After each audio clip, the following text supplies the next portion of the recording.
What's cracking, everybody? Welcome back to the channel. New video. It's been a few days since this shooting incident in Minnesota occurred. And I've been looking at footage. I've been hearing the slant that people are putting on it. And I finally decided I want to talk about it. It's a tragedy. And the part of it that is so tragic is that they didn't have to be there. It didn't have to happen. I'm an ex-convict. I had decades of my life deeply involved in criminality, jails, prisons. And I know if I'm in my car and for whatever reason the cop tells me, turn off the vehicle and get out of the car, I turn off the vehicle and I get out of the car. I'm fully aware that if this cop violates my constitutional rights, I'm going to sue.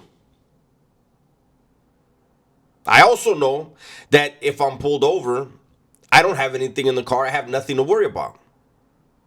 So I get out of the car, I let them do their thing, and when it's done, I get in my car and I drive home and I'm back with my family.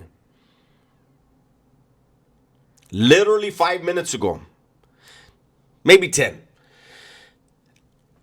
one of my subscribers sent me the body cam footage from the officer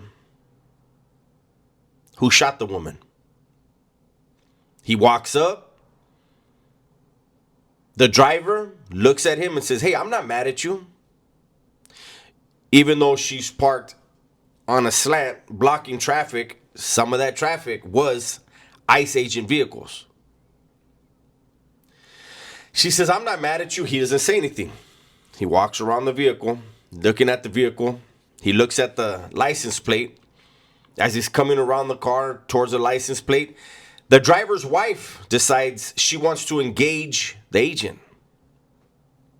Not, "Good morning, officer. How can I help you?" Or what's wrong, officer? How can we fix this? No, she says, "We don't change our license plates every day. That'll be the same license that'll be the same license tonight as it is right now when you come messing with us tonight."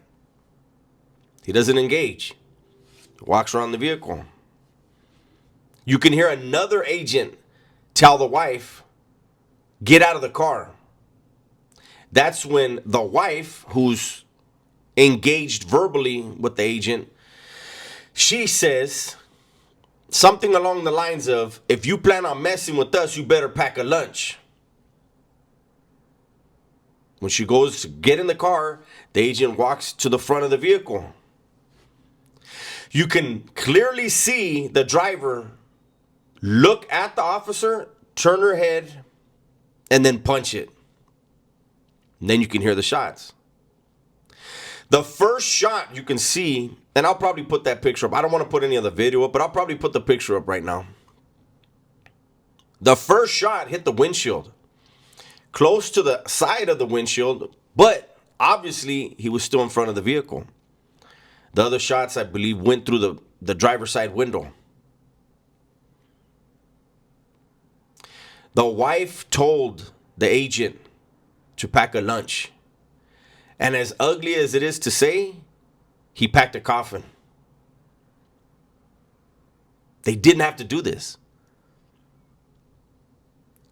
I think it's irresponsible for any platform to take a side. I'm not taking a side, I'm stating the obvious. She could have just put the car in park. Turn the vehicle off. Just go ahead, search the vehicle. Maybe they violate some rights, maybe not, I don't know. But you get to go home to your wife. You get to go home to your children. You live another day.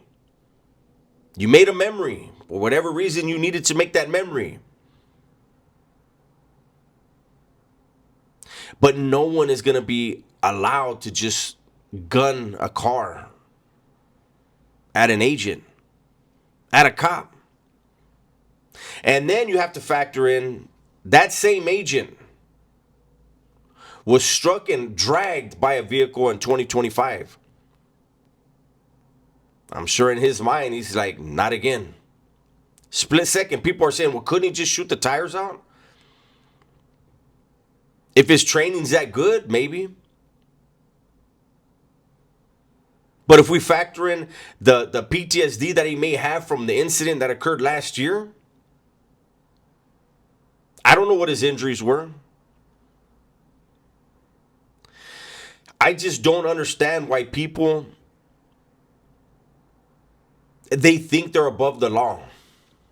Maybe it's because they've never been incarcerated long enough to figure out the law always wins. Or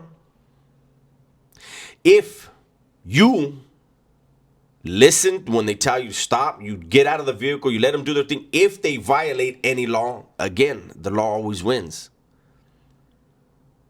You will be compensated monetarily. But you get to go home no matter what. Your family is still intact. You're still in your children's lives.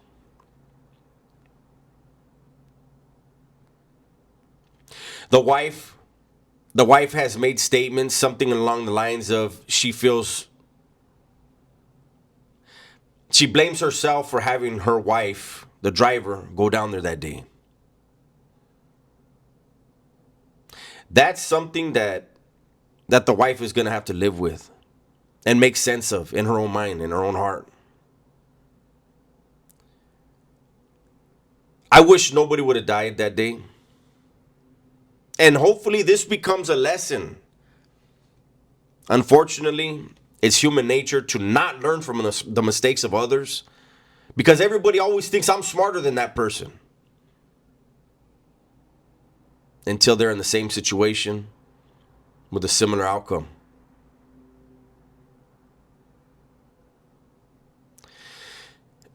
I don't understand why protests are so prevalent now. And I watched something where during the Biden administration, during the Biden administration, that administration deported over 6,000 people from that same community, that same state. There was never a protest. Nobody went and tried to impede vehicles. Now, there's protests everywhere. Why were people quiet the last administration when that administration was doing the same things? Again, I'm not picking sides. I'm pointing the obvious out. It can't be one way for one side and another way for another side. If we're raising our children, we don't teach them that, right? So why as adults are we doing that?